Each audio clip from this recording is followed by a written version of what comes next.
October 14th, 2019. Joe here at Simple Life Show. SimpleLifeRemedy.org is a website. I wasn't even going to make another video today because I was feeling kind of bad, but I came across this story and I was like, wow, this is really, really funny. And I have to share this, and I have to share my thoughts about this because the way I share my thoughts is I talk about it. I'm not a great typer and stuff like that. I do write, but I like to talk about things because I can get it all out at once. Now, this whole thing with the millennials, they get a bad rap, and I understand. There's a lot of smart millennials out there. There's a lot of eloquent millennials. There's a lot of well-read millennials that are part of that generation that are actually a lot smarter than the baby boomers and the Generation Xers, which is my generation.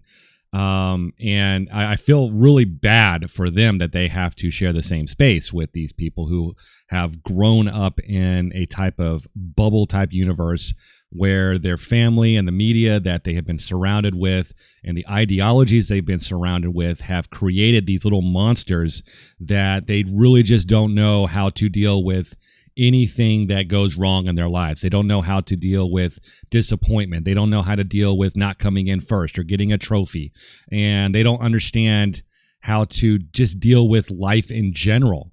And I think that we're living in this type of this bubble-like universe, especially for this one generation, and especially the generation that's coming up. I see that it is just it's very concerning. And this was something that I thought it was really funny when I was reading about it and I saw the video when them talking about it. I wish there was actual audio of this because I can't imagine how funny this was when it actually went down. But I will go ahead and play the clip here for you. Here's hopefully a short synopsis of something that happened this week that I still don't understand. In office space near a client, a young woman was meeting with her boss. She was, by my estimation, in her late 20s. The boss, also a woman, was giving her feedback and reviewing edits she had made on something that this young woman wrote. They had been speaking in low tones, but their volume got louder toward the end of the conversation because the young woman was getting agitated about a particular edit. So she wrote some article. She's getting edits from her boss. She doesn't like this one edit.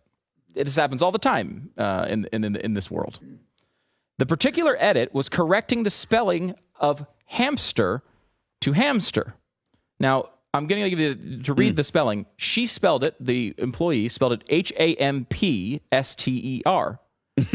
Now, that is not what the word is, obviously. It's hamster, Hamster. Yes. Okay. So she spelled it hamster, like a hamper where you throw your clothes. Yeah. Right? But hamster, meaning the animal, there's no P in there.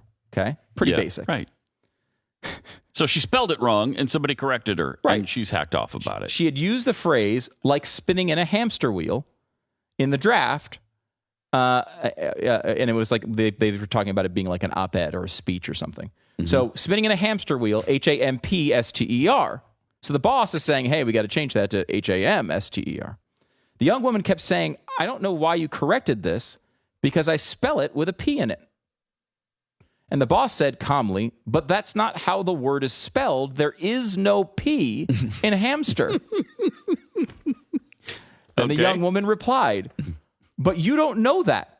I learned to spell it with a P, and that's how I spell it.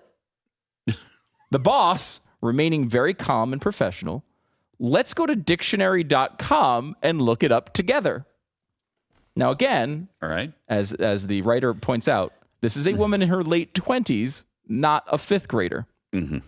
The young woman insists she doesn't need to look it up because it's fine to spell it with a P because that's how she wanted to spell it. Okay.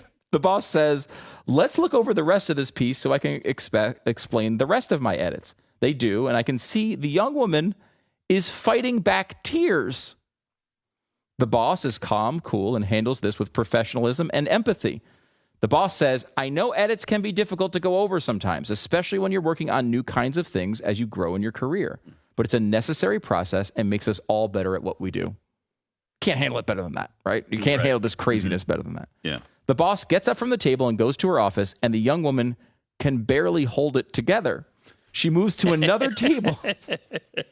Is there a crying room in this workspace? That's the problem. I hope there is. Apparently there was not. Oh, no. Because she goes to another table in the common workspace area, drops all her stuff loudly on the tabletop, and starts texting. A minute later, her phone rings. It was her mom. So she called her mom. She had texted her mom to call her because it was urgent. And I'm sure her mother might have thought, I don't know, she's in the ER or something. She then, in the common workspace, puts her mom on speakerphone. Okay. She bursts into tears and wants her mom to call her boss. Now, I'm guessing if I don't know this story, I'm guessing mom will do that because this is obviously how she's been brought up. How else could she be this way, right? Okay. Yeah. She bursts into tears, wants her mom to call her boss and tell her not to be mean about telling her how to spell words like hamster. Oh, my gosh. The mother tells her that her boss is an idiot. This is again on speakerphone. And she doesn't have to listen to her. Wow. And she should go to the boss's boss to file a complaint about not allowing creativity in her writing. Why don't you just spell every word the way you want then? Why not? How would anyone communicate with each other if you could just spell words however you want? The young woman kept saying, quote, unbelievable. I thought what I wrote was perfect, and she just made all these changes and then had the nerve to tell me I was spelling words wrong when I know they are right, because that is how I have always spelled them. Now, that is not the way you figure out whether something is right or not. This is that world, right, where like every fact is morally relative, right? Yeah. Like there's some relative thing. Well, I think it's right, so therefore it's right. I have my truth, right? It's that sort of rationale. Yep. She says she then went on, still on speakerphone, to tell her mom that I'm very great and often. By the way, there's no embarrassment factor here. No, I know. Everybody's hearing this.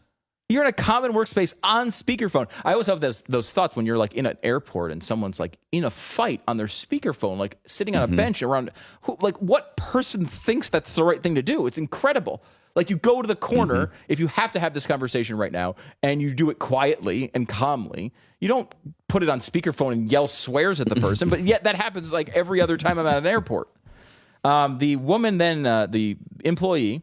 Then went on, still on speakerphone, to tell her mom, I'm very great, and offers inappropriate detail about how hungover she was and what she did with her friend and with some guys the night before.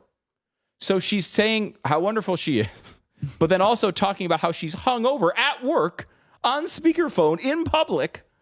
And then her mom laughed and laughed. The colleagues in and around the workplace kept looking at one another. Some even put earbuds and headphones on. It appeared as though this was a regular thing with her. She ended the conversation asking her mom how she should bring this up with a boss's boss. I mean, this is a quote, I always spell hamster with a P. She has no right to criticize me.